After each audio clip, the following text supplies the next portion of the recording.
Assalamualaikum warahmatullahi wabarakatuh dan salam sejahtera. Sun Tzu Art of War. Okey, Sun Tzu juga dikenali sebagai Master Sun, juga disebut sebagai Sun Zi ataupun Sun Wu.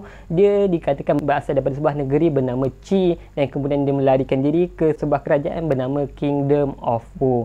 Dan dia ni seorang tactician, seorang strategi yang sangat-sangat hebat sampaikan dia boleh train seorang gadis comel menjadi seorang tentera yang hebat. Sebab itulah Kingdom of Wu sangat-sangat suka dengan dia dan suruh dia untuk tulis sebuah buku untuk kegunaan Kingdom of Wu, menjadikan Kingdom of Wu sebuah military power yang kuat dan disegani musuhnya. Dia dipercayai hidup lebih kurang abad ke-5 BC. To be exact, kita tak tahu pun sebenarnya Sun Tzu ni wujud ke ataupun tak. Adakah dia hanya sebuah karakter yang dibina, adakah dia betul-betul tulis ataupun dia hanya menghimpunkan saja. To be exact, apa yang kita pasti bahawa Sun Tzu Art of War sangat-sangat influential, sangat-sangat berpengaruh ke serata dunia, dah pun dialih bahasa ke beratus-ratus bahasa, diterbitkan dalam pelbagai edisi, dan dalam buku tersebut ada 13 chapter yang menerangkan berkenaan dengan pelbagai topik dan tajuk. Kita boleh simpulkan ada 3 fasa dalam peperangan, iaitu sebelum peperangan, ketika peperangan, selepas peperangan dan tanpa peperangan. Okey, sebelum peperangan, make sure kita prepare untuk berperang. Preparation is everything. Bagi Sun Tzu, tengok preparation saja kita dah boleh tahu dah sama ada seorang tentera tu akan menang ataupun kalah dalam battle tersebut. Kita kena kenal musuh seperti mana kita kenal diri kita.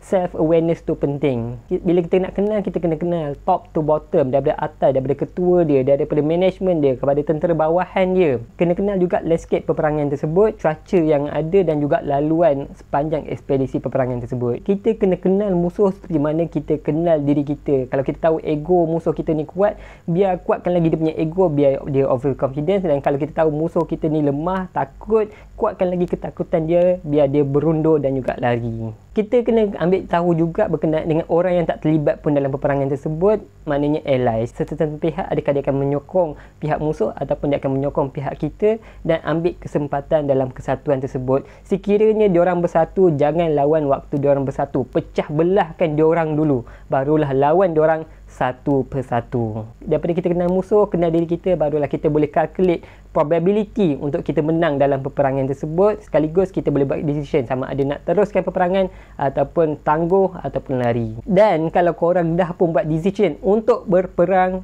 kena sentiasa kuasai psikologi musuh sepanjang peperangan tersebut. Kena faham yang battlefield sentiasa berubah daripada semasa ke semasa, dan ketua kena buat quick decision untuk mengarahkan tentera dia untuk mencapai kemenangan. Ingat, kekuatan sebenar tu bukan pada numbers tapi pada kesatuan. Kalau kita ada ramai tentera sekalipun, hebat mana pun mereka, sekiranya mereka berpecah belah, tak ada guna pun. Kita kena kenal pasti tempat terbaik untuk posisikan kita punya tentera. Sentiasa kena kuasai high ground, kawasan bukit, dan biar musuh kita berada dekat bawah dan diorang nak lawan kita, diorang pula kena panjat gunung. Kalau kita bertembung dengan sungai dan musuh kita nak cross sungai tersebut, jangan bagi diorang habis cross baru nak lawan, tapi bagi diorang tengah cross, waktu tu lah kita lawan dia. Sebab pada waktu tu lah formation dia paling teruk dan paling kelang kabut. Kita kena kenal pasti peluang yang sentiasa datang dan pergi. Dalam chaos sentiasa akan ada peluang dan kita kena pergunakan peluang tersebut sebaik mungkin. Dan jangan juga wujudkan sebarang peluang untuk musuh kita ambil kesempatan ke atas kita. Creativity, art of deception is very important. Bila kita kuat, biar nampak kita lemah. Bila kita lemah, biar nampak kita kuat. Bila kita dekat, biar nampak kita jauh. Bila kita jauh, biar nampak kita dekat. Ini akan membuatkan musuh kita sentiasa miscalculate kita punya position dan juga kekuatan, dan sekaligus membuat kesilapan dalam peperangan tersebut. Ini sekaligus menjadikan kita sentiasa one step ahead daripada kita punya musuh.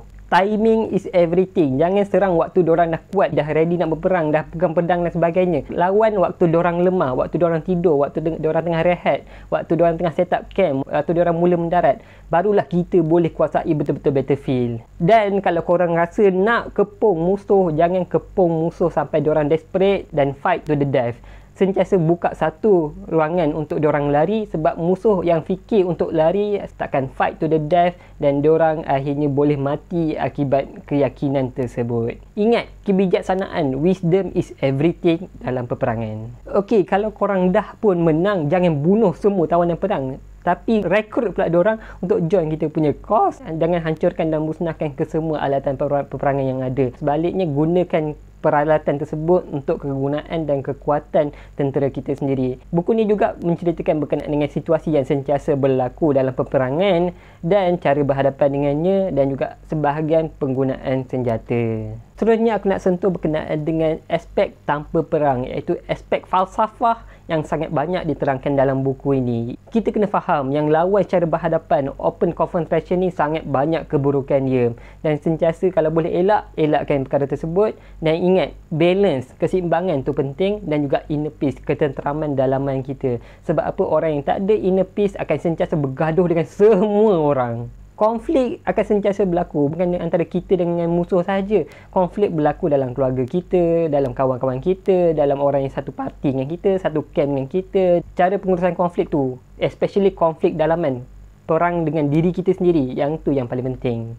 Tak semua peperangan korang kena join. Pick your battle. Dan sekiranya ada peperangan yang memang tak dapat nak dielakkan, tak kira selemah mana preparation kita pada waktu tu, perang je lah, lawan je lah. Ini dia lawan ataupun mati. Okey, seterusnya berkenaan dengan pengintipan. Pengintipan dan pengumpulan maklumat sangat-sangat penting. Okey, baik ada perang ke, tak ada perang ke, kita kena sentiasa tahu apa konflik yang berlaku dalam kalangan musuh kita dan apa konflik yang berlaku dalam kalangan camp kita sendiri. Sekaligus kita boleh teka kat mana akan berlakunya konflik pada masa akan datang dan cara berhadapan dengannya. Ingat, general dan tentera yang paling kuat, yang paling hebat ialah mereka boleh menang tanpa perlu berperang pun. Kita kena sentiasa kontrol kita punya emosi.